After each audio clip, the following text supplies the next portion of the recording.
Amen. Voilà. Amen. Bienvenue à chacun, bienvenue à chacune. Vous avez la parole avec vous? On va lire plusieurs versets ensemble, s'il vous plaît. Et comme je l'avais annoncé avant ce temps de prière, j'aimerais qu'on puisse tout particulièrement ce soir prier pour les serviteurs de Dieu, pour les épouses, pour les enfants, pour le ministère, pour leur assemblée, les assemblées, l'œuvre de Dieu ici ou ailleurs, qu'on puisse prier afin qu'il puisse y avoir aussi la grâce de Dieu. Elle y est déjà, mais Dieu attend aussi que le peuple puisse prier pour les bergers. Dieu attend aussi que le peuple puisse prier, intercéder pour les serviteurs. Alors, j'aimerais lire ce premier passage, s'il vous plaît, dans 1 Thessaloniciens 5, verset 25. Un petit verset qui sera le titre de notre méditation de ce soir. Elle sera courte, ce sera surtout des versets que je vais partager avec vous. Ça va nous introduire dans la prière. 1 Thessaloniciens chapitre 5, verset 25, voici ce que nous lisons. Paul écrit ceci, bien sûr inspiré par le Saint-Esprit. « Frères, priez pour nous. » Frères, priez pour nous. Priez. Et c'est vraiment mon désir et ma demande ce soir, frères et sœurs. Priez pour nous. Priez pour mon foyer. Priez pour les serviteurs de Dieu en Normandie, priez pour les serviteurs de Dieu dans notre pays de France, priez pour ceux qui sont partis au loin, qui ont tout quitté, priez pour ceux qui servent dans l'église persécutée, dans les pays persécutés. Je bénis Dieu d'être ici à Cherbourg en France et je prie moi-même pour tous ceux qui ne sont pas en France et qui n'ont pas la même liberté que moi. Priez pour nous, frères et sœurs, s'il vous plaît, priez pour nous. Et j'aimerais lire ce deuxième passage dans Éphésiens 6. Parce qu'effectivement, il faut prier pour les serviteurs de Dieu, pour les bergers, les ministères dons que Dieu a donnés à l'Église. C'est un don. Je ne peux pas vous dire autrement. C'est un don que Dieu vous a fait. Vous savez le nombre d'assemblées qui n'ont pas de berger? Qui soupirent. Et je crois que l'église de Cherbourg, il y a plusieurs années, après M. Moreau, si je ne me trompe, a vécu une période sans berger. Eh bien, c'était pas facile. C'est pas facile. C'était il y a plusieurs années en arrière. Mais une église locale, elle est construite comme cela, elle est née comme ça, elle est créée comme ça de la part de Dieu pour qu'il y ait aussi un conducteur, un berger, un ministère sur place pour l'édification du corps de Christ. Et il est important de pouvoir prier pour eux. Alors, dans quel domaine on peut prier? Bien sûr, pour la guérison. Priez encore pour moi, s'il vous plaît. Mes frères et sœurs, j'ai toujours très mal et c'est vraiment douloureux. C'est pas des paroles en l'air, j'ai vraiment très mal. J'ai besoin de la grâce de Dieu. Voilà, c'est au quotidien, du matin au soir, du soir au matin, c'est constant et c'est vraiment très fatigant. Priez pour moi, frères et sœurs. J'ai besoin vraiment de la grâce de Dieu dans mon corps. Et puis il y a bien sûr la bénédiction qu'on peut réclamer pour le serviteur et pour son épouse afin que Dieu leur fasse du bien. Mais ce soir, j'aimerais vraiment guider nos prières. C'est pour ce qu'on va lire là maintenant au chapitre 6, Éphésiens chapitre 6 et à partir du verset 10. Vous savez qu'il est question de l'armure spirituelle. Et voici ce que nous lisons, Éphésiens 6, verset 10. Au reste, frères, il n'y a pas frère, mais je le rajoute. Fortifiez-vous dans le Seigneur et par sa force toute puissante. Revêtez-vous de toutes les armes de Dieu afin de pouvoir tenir ferme contre les ruses du diable. Car nous n'avons pas à lutter contre la chair et le sang, mais contre les dominations, contre les autorités, contre les princes de ce monde de ténèbres, contre les esprits méchants dans les lieux célestes. C'est pourquoi prenez toutes les armes de Dieu, afin de pouvoir résister dans le mauvais jour et tenir ferme après avoir tout surmonté. Tenez donc ferme, ayez à vos reins la vérité pour ceinture. Revêtez la cuirasse de la justice. Mettez pour chaussure à vos pieds le zèle que donne l'évangile de paix. Prenez par-dessus tout cela le bouclier de la foi, avec lequel vous pourrez éteindre tous les traits enflammés du malin. Prenez aussi le casque du salut et l'épée de l'esprit, qui est la parole de Dieu. Faites en tout temps, par l'esprit, toutes sortes de prières et de supplications. Veillez à cela avec une entière persévérance et priez pour tous les saints. Et voici le verset qui nous intéresse. Frères, mes sœurs, priez pour moi. Et là, c'est votre berger qui vous parle. Priez pour moi, afin qu'il me soit donné, quand j'ouvre la bouche, de faire connaître hardiment. Et qu'est-ce qu'il y a écrit ensuite? Librement. Librement. Le mystère de l'Évangile, pour lequel je suis ambassadeur dans les chaînes et que j'en parle avec assurance. Comme je dois en parler. Tout ce chapitre-là, ces versets, il est question du combat spirituel. Il est question de l'ennemi de nos âmes. Il est question des frères et des sœurs qui doivent se revêtir de l'armure pour pouvoir combattre contre l'ennemi. Et là, dans ce contexte de combat spirituel, contre les dominations, les princes de ce monde, etc., eh bien, Paul dit « Priez pour moi ». Frères et sœurs, nos prières doivent être, oui, pour que Dieu bénisse le serviteur, pour que Dieu guérisse le serviteur, le berger, pour que Dieu l'inspire pour ses prédications, pour que Dieu bénisse les finances de son foyer. Bien sûr, je sais qu'on fait ces prières-là. Et j'aimerais ce soir vraiment qu'on puisse réaliser qu'il y a un combat spirituel qu'on ne voit peut-être pas. Mais il faut que nous en soyons tous convaincus que l'ennemi de nos âmes combat l'Église. L'ennemi de nos âmes combat le berger de l'Église.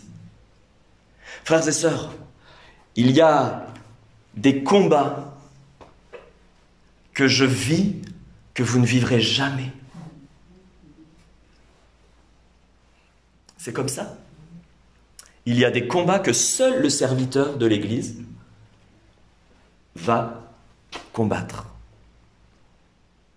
Il y a des combats que seuls ceux qui sont dans le service vont combattre. Et là, je parle de ceux qui m'aident dans la prédication, que l'on partage ensemble. Il y a des combats que les frères vont mener avec moi. Et puis, il y a des combats qu'on va mener ensemble, l'Église tout ensemble.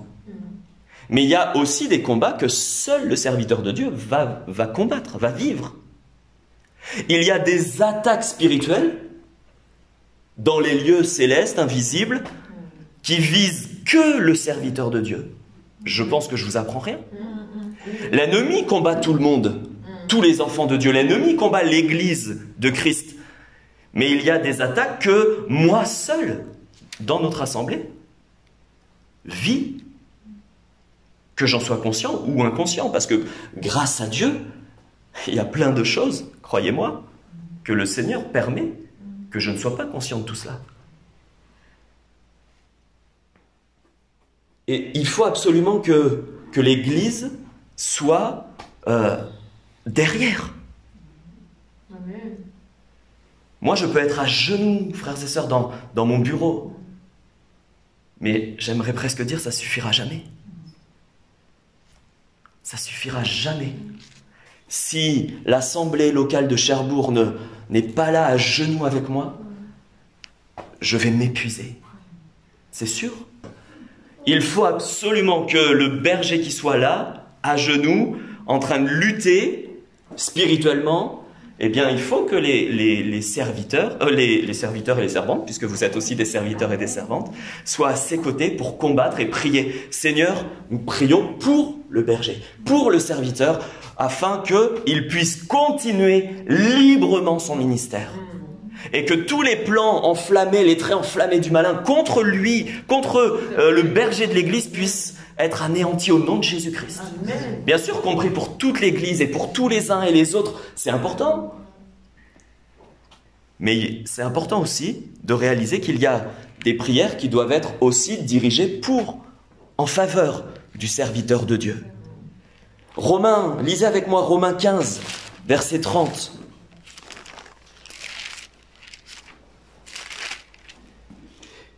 Et vous comprenez bien que ça dépasse dans notre prière de tous les jours, Seigneur, bénis Nicolas.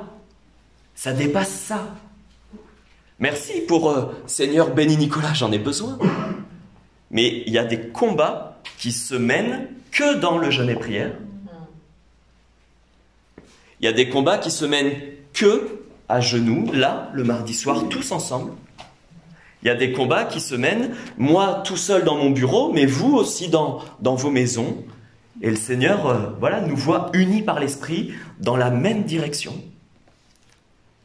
Romains, chapitre 15, s'il vous plaît, et à partir du verset 30, Romains 15, verset 30, « Je vous exhorte, frères, par notre Seigneur Jésus-Christ et par l'amour de l'Esprit, à combattre avec moi. » Mais comment, Seigneur? Eh bien, lisons la suite.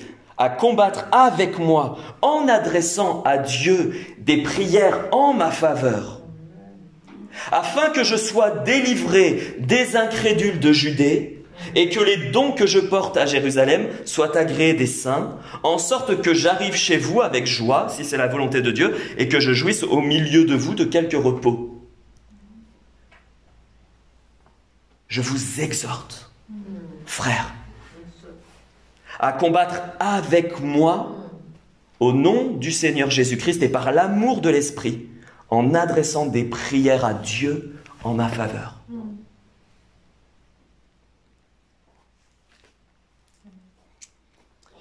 2 Corinthiens chapitre 1 verset 11.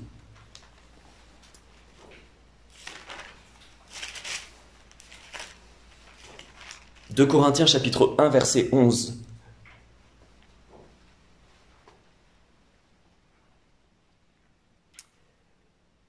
On peut lire à partir du verset 10. « C'est lui qui nous a délivrés et qui nous délivrera d'une telle mort, lui de qui nous espérons qu'il nous délivrera encore.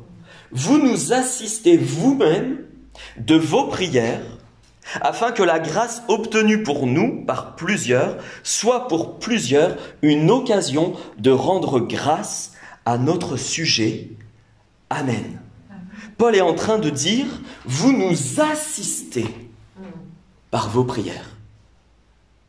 Paul toujours inspiré du Saint-Esprit.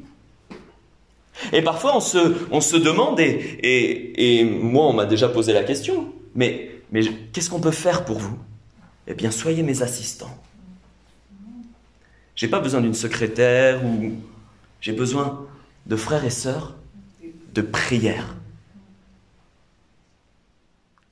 Soyez mes assistants, frères et sœurs. Vous savez, quand je fais mes visites, je sais jamais, il y a des fois où vraiment, heureusement que Dieu m'avait prévenu, mais je sais jamais ce que je vais trouver derrière la porte.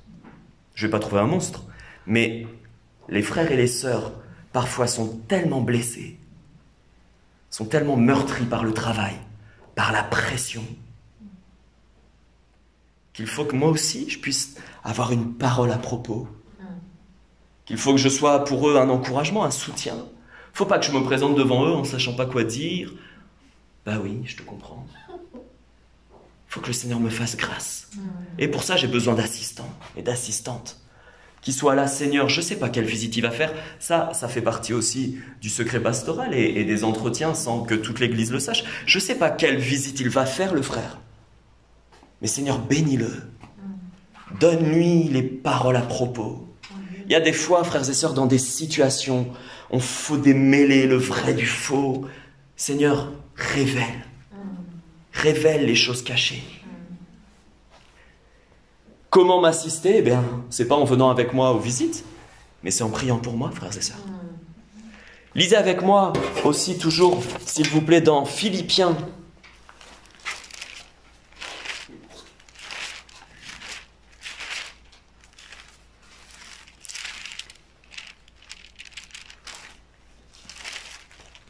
Philippiens chapitre 1 et au verset 19. « Je sais que cela tournera à mon salut grâce à quoi? À vos prières et à l'assistance de l'Esprit de Jésus-Christ. Amen. Amen. Il y a des choses, frères et sœurs, qui effectivement tourneront à mon avantage, à l'avantage des serviteurs, grâce à vos prières. Parce que vous avez été ses assistants dans la prière, parce que vous avez supplié Dieu pour le frère, eh bien il y a l'Esprit aussi qui vient assister en réponse à la prière du peuple de Dieu. Ça dépasse le bénis-le, frère. C'est vraiment être un assistant dans le ministère. Colossiens, chapitre 4, verset 3.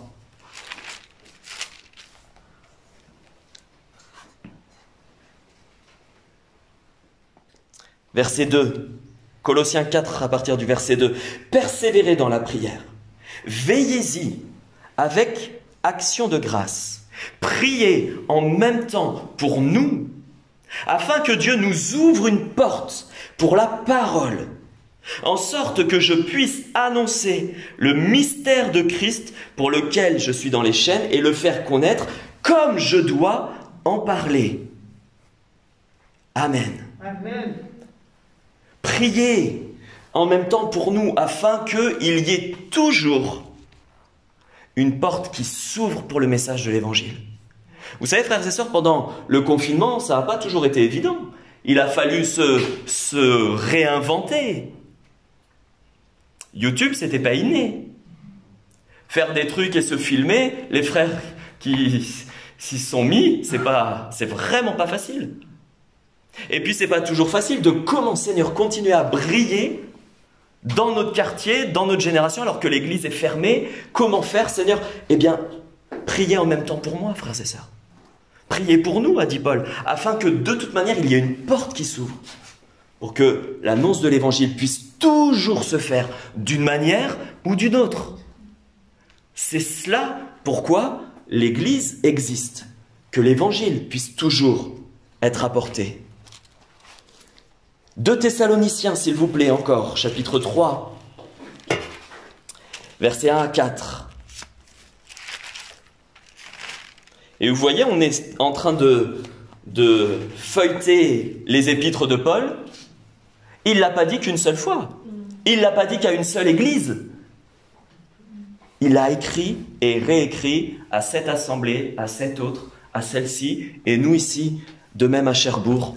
2 Thessaloniciens, chapitre 3, versets 1 à 4. Au reste, frères, priez pour nous, afin que la parole du Seigneur se répande et qu'elle soit glorifiée comme elle l'est chez vous, et afin que nous soyons délivrés des hommes méchants et pervers, car tous n'ont pas la foi.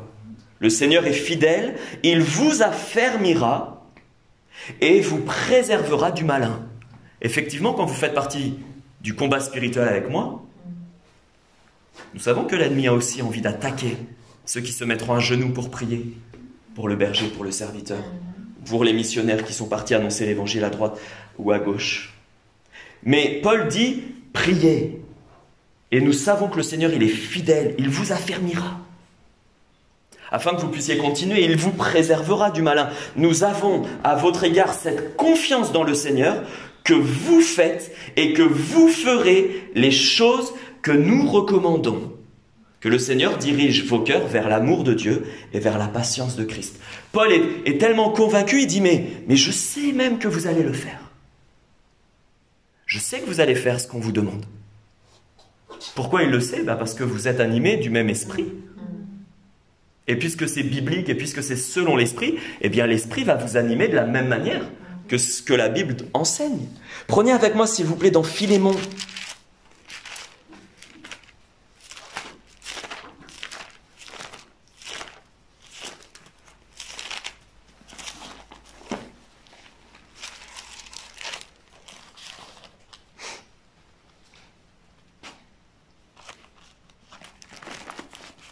Dans Philémon 1, 22.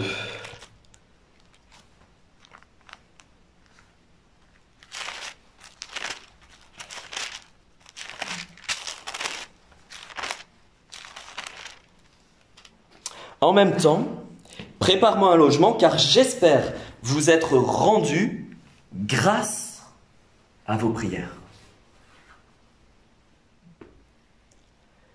Il y a des choses, frères et sœurs, et ce sera le mot de la conclusion, il y a des choses où le Seigneur agit aussi et il attend la prière fervente du peuple de Dieu.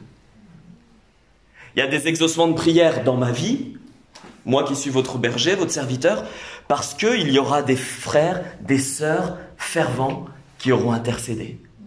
De la même manière que moi je suis convaincu que ma conversion, mais certainement à vous aussi pour certains, ça a été en réponse à des grands-mères qui ont prié dans l'église pour tous les enfants de l'école du dimanche. Mais ça c'est sûr, à des mamans, à des papas qui ont intercédé, qui ont prié, qui ont jeûné, ou à des tatis, à des tatas. Eh bien pour le serviteur c'est pareil. Si nous faisons monter à Dieu des prières, peu importe dans quelle église locale nous soyons, là nous sommes à Cherbourg. Mais si nous faisons des prières en faveur du ministère en place, mais moi je suis convaincu que déjà Dieu me bénira, Dieu interviendra dans des situations qui parfois sont comme verrouillées. Comme Pierre qui était dans la prison et que toute l'église priait. Et Dieu a envoyé l'ange. Eh bien, je suis sûr qu'il y a des moments où le Seigneur va envoyer des choses pour me sortir d'affaire, pour me révéler, pour m'illuminer les cœurs et l'esprit, parce que je ne sais pas, mais je sens qu'il y en a qui prient derrière, et qui prient, et qui intercèdent. Mes frères et mes sœurs, c'est le titre de cette méditation. Priez pour nous. Priez pour nous, frères et sœurs. Plus que Seigneur bénis-le. Non, un vrai combat spirituel. Des vrais temps de prière, même des jeûnes. Si vous avez l'habitude de jeûner, jeûnez, priez pour le couple pastoral, afin que Dieu puisse préserver la famille aussi. Que Dieu puisse faire qu'on puisse sortir victorieux de tous les méandres là que l'ennemi essaie de mettre pour que toute l'Église entière puisse être détruite. Mes frères, mes sœurs, priez pour moi, s'il vous plaît. Amen. Amen.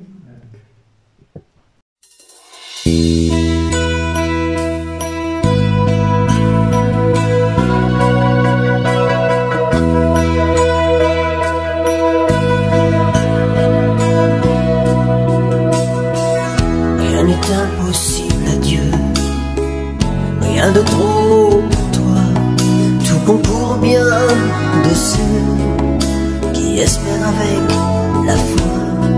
Si une montagne se dresse sur ton chemin, ne crains pas pour demain, mais mets-toi à prier, prier pour franchir les sommets, effacer le passé et calmer les douleurs d'une âme blessée. Car je sais qu'en priant à genoux, Dieu dans son amour trouvera qu'il peut tout faire à travers la prière.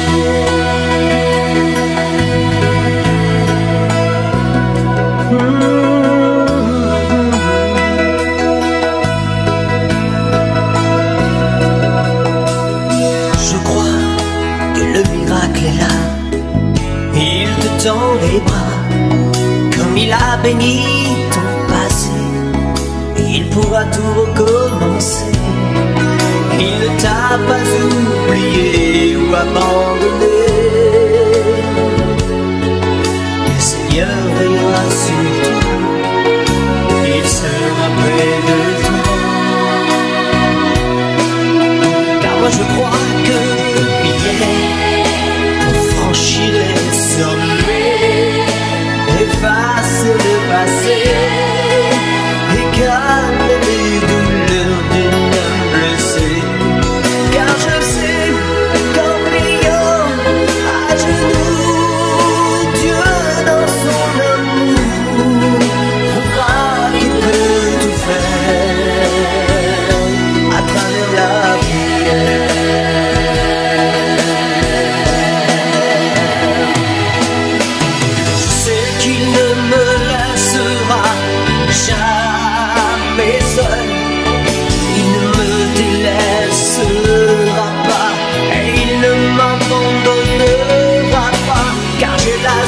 présence de son être précieuse dans ma vie. Et avec la force de Dieu en moi, il n'y a rien de trop grand que je ne puisse être, ni de montagne trop haute, ni de vallée trop basse. Mais je sais une chose, c'est qu'il nous faut prier pour franchir les sommets, effacer le passé et calmer les douleurs d'une âme blessée. Car je sais qu'en priant à genoux, Dieu dans son amour prouvera qu'il peut tout faire, prouvera qu'il peut tout faire à travers la prière, prouvera qu'il peut tout faire par la puissance de la prière.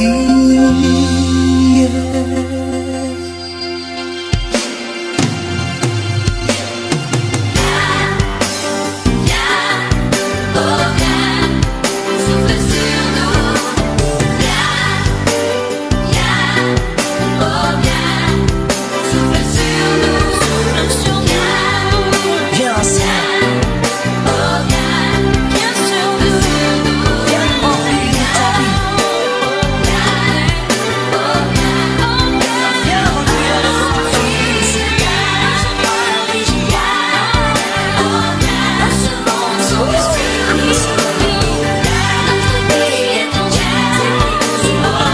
Parce que nous croyons en Jésus, parce que nous croyons en Jésus. Parce que